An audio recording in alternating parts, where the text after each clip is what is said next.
Hi everyone, I am Prince Katiyar and welcome to learning logic. और आज हम बात करने वाले हैं जनरेटिव एआई के रोड मैप के बारे में, जो कि आपके लिए बहुत काम का होगा, जो आपको एक डायरेक्शन देगा कि आपको इस अपनी जर्नी के अंदर एआई इंजीनियर या जनरेटिव एआई इंजीनियर बनने के लिए किन किन चीज़ों को ध्यान देना, क्या क्या आपको यहाँ पर पढ़ना पड़ेगा। उन सारी चीज़ों के बारे में हम यहाँ पर बताने वाले हैं।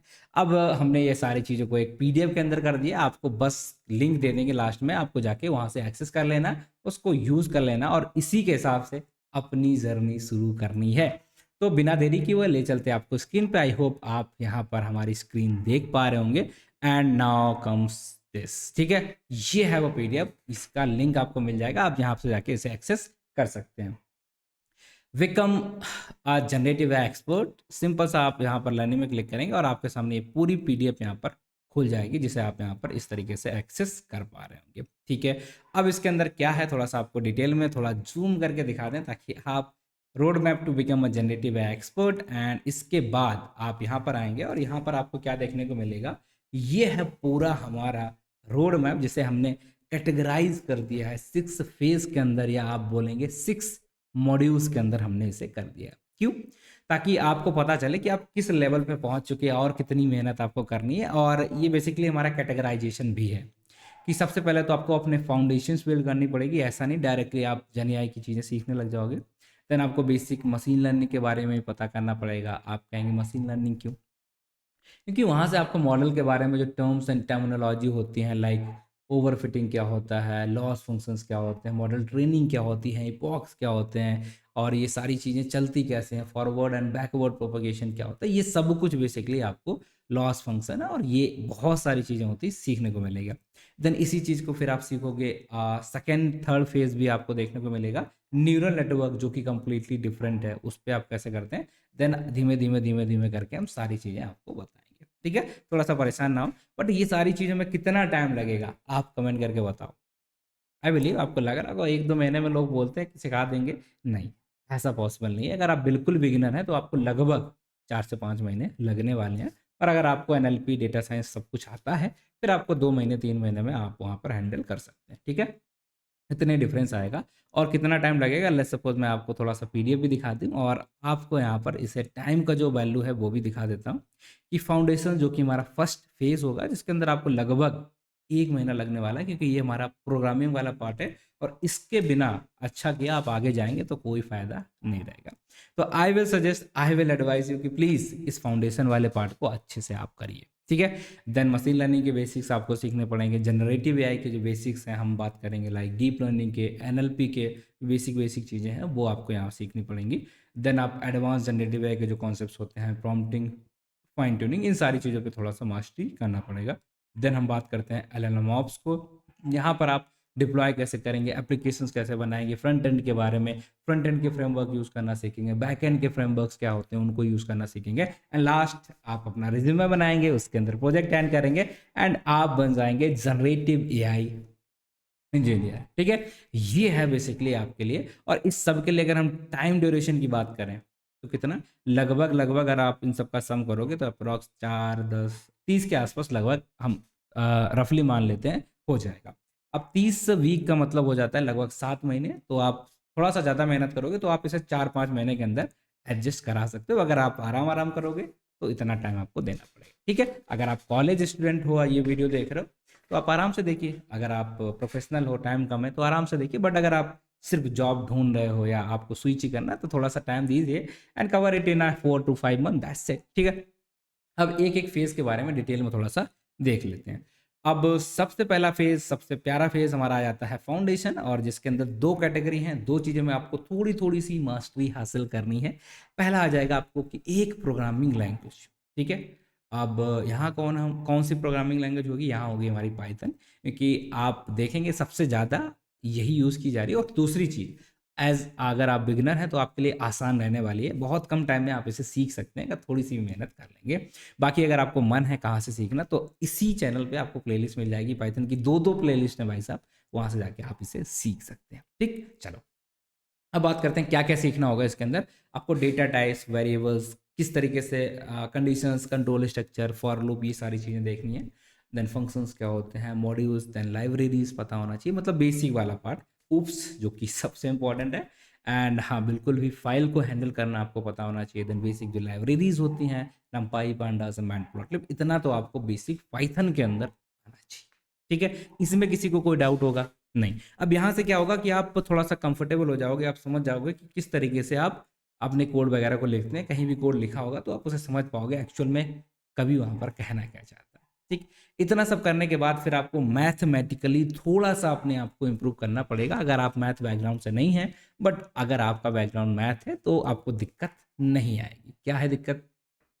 यहाँ पर कॉन्सेप्ट्स के नाम दिए गए हैं, linear algebra, probability, calculus, differentiation, integration. ये थोड़े से टफ लगते हैं बट यहाँ पर हमें एप्लीकेशन लेवल पे इसे समझना है। ऐसा नहीं होगा कि आपको क्वेश्चन दिए जाएंगे और आप बैठ के यहाँ पर क्वेश्चन सॉल्व करोगे, नहीं। आपको यहाँ पर क्या करना होगा, बस एप्लीकेशन समझना है कि किस जगह पे क्या होगा, अगर कुछ ऐसी चीज़ बन रही इसका मतलब क्या होगा। अब क्यों ज़रूरत है इसकी? क्योंकि हम मॉडल्स पे काम कर रहे हैं, राइट। मॉडल की एक्यूरेसी कितनी आई है, ठीक है। तो वो कैसे पता करोगे? जब तक आपको नहीं पता होगा प्रोबेबिलिटी के कॉन्सेप्ट, डिस्ट्रीब्यूशंस के बारे में आप नहीं पता कर सकते, राइट। एक्यूरेसी के लिए मैट्रिक्स आपको पता होना चाहिए, उसके लिए अलजेब्रा पता होना चाहिए, उसके लिए वेक्टर क्या होता है वो पता होना चाहिए। तो जो इंपॉर्टेंट चीज़ें हैं वो सब कुछ यहाँ पर आपको बताई जाएंगी, कोई दिक्कत नहीं है, ठीक है। चलो, तो वही आपको यहाँ matrix, vectors, operations, eigen values, basic of probability हमारा बात करेंगे, अलग अलग टाइप की जो प्रोबेबिलिटी होती है उनके, और ग्रेडियंट क्या होता है, ऑप्टिमाइजर्स क्या होते हैं, ये सारी चीज़ें हम यहाँ पर देखने वाले हैं। इतने में किसी को कोई डाउट है, कोई दिक्कत है, कुछ परेशानी है? I don't think. ये क्या हुआ आपका फेज़ 1, जिसमें आपने फाउंडेशन, सिर्फ फाउंडेशन कवर किया है। अब आप सोचोगे कि आगे हमें चीज़ों को सीखना है, एक एक करके स्टेप हमें सीखते रहना है। सिंपल है, बस सिंपल है। आ गए हम फेज़ 2 के अंदर, जिसमें हमें मशीन लर्निंग, मतलब ये मॉडल से रिलेटेड चीज़ें सीखनी है। ऐसा नहीं करना कि आपको पूरा मशीन लर्निंग सीखनी, नहीं, यहाँ ज़्यादा टाइम नहीं देना। I will say like that. क्यों? आपको सुपरवाइज, अनसुपरवाइज्ड, रीइंफोर्समेंट लर्निंग, ये अलग अलग कैटेगरी होती हैं। बस हम यहाँ पर एक दो सुपरवाइज के एल्गोरिदम देखेंगे, एक दो मॉडल बनाएंगे, एक दो प्रोजेक्ट बनाएंगे, तो बेसिकली आपको आइडिया लग जाएगा कि ये सारी चीज़ें हैं क्या, ठीक है। ये रेगुलराइजेशन क्या होता है, ओवरफिटिंग क्या होते हैं, लॉस फंक्शंस क्या होते हैं, ये मॉडल ट्रेनिंग का पर्पस क्या होता है, इपॉक क्या होते हैं, ये थोड़ा सा आपको यहाँ पर आइडिया लगना हो जाएगा। अब आप कहोगे ठीक है, क्या यही हम यूज़ करेंगे आगे? हम कहेंगे बिल्कुल भी नहीं। क्यों? क्योंकि हम यूज़ करते हैं न्यूरल नेटवर्क वाले, ठीक है। जो मॉडल्स हैं उनमें लाखों, बिलियंस और ट्रिलियंस का डेटा यूज़ होता है। तो उसके लिए जो बेसिक एल्गोरिदम वाले हमारे मॉडल्स हैं वो तो काम नहीं करेंगे, बट वहाँ से हम चीज़ें सीख रहे हैं कि कैसे कैसे चीज़ें इंपॉर्टेंट है। फिर यहाँ जो न्यूरल नेटवर्क की बात करते हैं, इसके अंदर जो हम फॉरवर्ड प्रोपगेशन क्या है, बैकवर्ड प्रोपगेशन क्या होता है, लॉस फंक्शन क्या होता है, कॉस्ट फंक्शन क्या होता है, ग्रेडियंट क्या होते हैं, एक्टिवेशन फंक्शन क्या होते हैं, इन बेसिक टर्मिनोलॉजीज के ऊपर हम बात करेंगे एक्चुअली, ठीक है। या इनके जो अलग अलग आर्किटेक्चर होते हैं न्यूरल नेटवर्क के, आरएनएन हो गया, एलएसटीएम हो गया, आरएनएन, एएनएन हो गया, ठीक है, सीएनएन हो गया, इनके बारे में हम यहाँ पर थोड़ा सा देखेंगे कि अलग अलग तरीके के न्यूरल नेटवर्क भी, अगर हम उनका थोड़ा सा वैल्यूज इधर उधर आर्किटेक्चर चेंज करें तो उनको हमने कैटेगराइज करके बेसिकली रखा हुआ है, ठीक है। चलो, इतना आपको समझ में आ गया और यहाँ तक आप फेज़ 2 के अंदर आ गए, जहाँ पर आप थोड़ा सा बेसिक पता चल गया, मॉडल वॉडल के बारे में जो चीज़ें होती हैं ना वो आपको थोड़ी थोड़ी समझ में आने लगेंगी। Okay, okay. Then then move to generative AI basics. अब जनरेटिव एआई बेसिक्स में और नॉर्मल बेसिक्स में क्या अंतर है? देखिए यहाँ पर क्या होगा, अब आप यहाँ तक आ ही चुके हैं तो आपको फिर यहाँ पर आने के बाद आपको क्या देखना है, लाइक ये है, ये, ठीक है। अब आप आ चुके हैं, बेसिकली आपने सब कुछ कवर कर लिया। अब यहाँ पर आपको पता होना चाहिए कि जो हमारे पास डेटा होगा, डेटा कैसा होगा, हमारे पास अनस्ट्रक्चर्ड डेटा होगा, ठीक है। ये हमारा कुछ अनस्ट्रक्चर्ड डेटा होगा, इसके अंदर आपके इमेजेस भी आएंगी, ठीक है, वीडियोस भी आएंगी, ठीक है, और टेक्सचुअल भी डेटा आएगा। तो इस डेटा को हमें प्रोसेस करना है, जिसके लिए हम डेटाबेस के बारे में हमें थोड़ा सा नॉलेज होना चाहिए, लाइक नो सिक्वल डेटाबेस की हम बात करेंगे, वो हमें पता होना चाहिए। और इसी के साथ अगर इस डेटा को हमें हैंडल करना है, इट मीन्स दैट कि एनएलपी के जो कॉन्सेप्ट्स हैं, ठीक है, डेटा टेक्स्ट को किस तरीके से हम प्री प्रोसेस करते हैं, इम्बेडिंग वाले जो कॉन्सेप्ट्स होते हैं, इम्बेडिंग, ठीक है, ताकि हम उसे कन्वर्ट कर लें, वेक्टर्स में डेटा को कन्वर्ट कर लें, ये सारी जो कॉन्सेप्ट्स हैं ना, अब यहाँ पर आपका आ जाएगा वेक्टर डेटाबेस वगैरह, ये सारी चीज़ें आपके लिए यहाँ पर इम्पॉर्टेंट हो जाएंगी। चलेगा? आप कहोगे बिल्कुल चलेगा, कोई दिक्कत नहीं है यहाँ पर, ठीक है।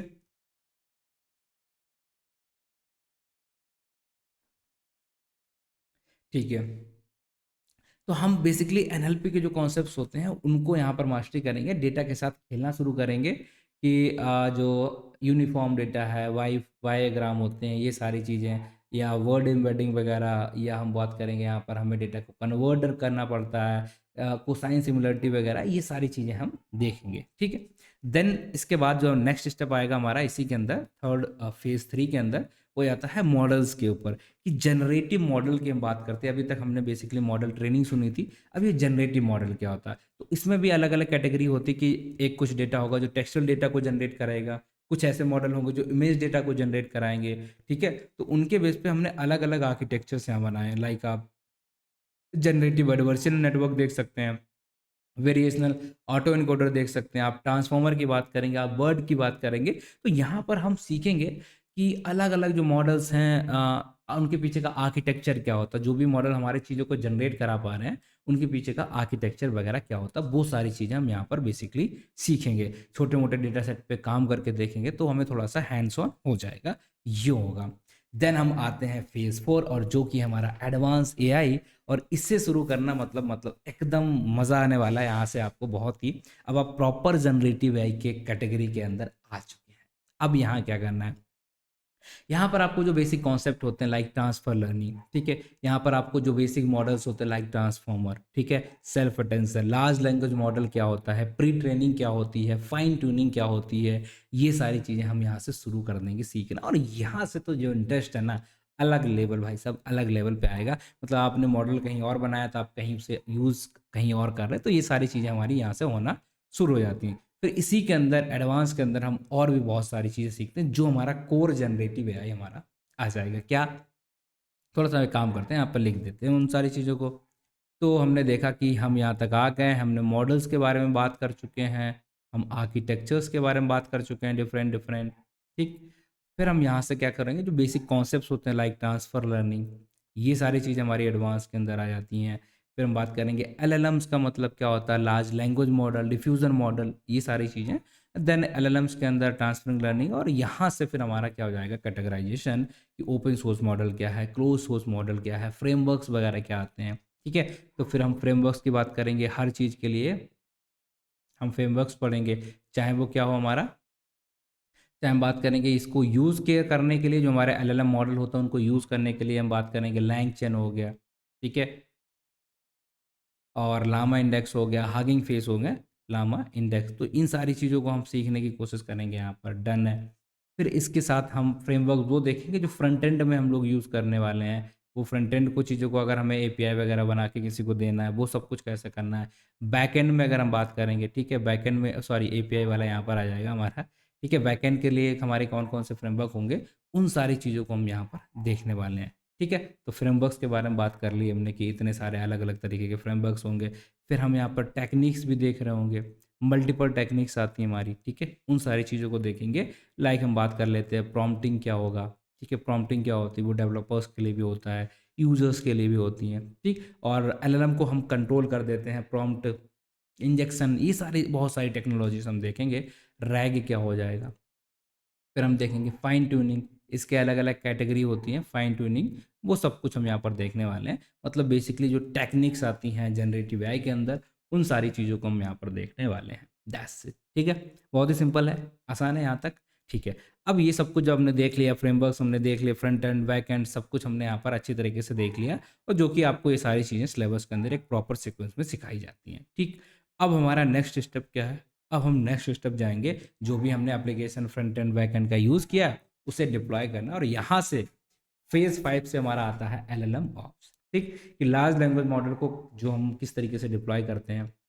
ठीक है, वर्टेक्स एआई की हम बात करते हैं, एडब्ल्यूएस सेज मेकर की बात करते हैं, जीसीपी की बात करें, एडब्ल्यूएस की बात करें, इन सब चीज़ों को हम किस तरीके से यूज़ करके अपने जो मॉडल जो हमने बनाया है, एक पूरा एप्लीकेशन, उसको किस तरीके से डिप्लॉय कर दें ताकि उसे सामने वाला यूज़ कर पाए, या आप किसी अपने यूज़ केस के फॉर्म में उसे कन्वर्ट करेंगे। यहाँ पर भी हमारे अलग अलग चीज़ें आएंगी कि अलग लेवल के एप्लीकेशन हमें बनाने हैं, लेवल 1 के बनाने हैं, लेवल 2 के बनाने हैं, जिसमें CI/CD भी हो, ठीक है, कंटिन्यूस इंटीग्रेशन एंड डिप्लॉयमेंट भी हो, लेवल 3 के इंडस्ट्री लेवल पे चीज़ें हम बनाने की कोशिश करते हैं।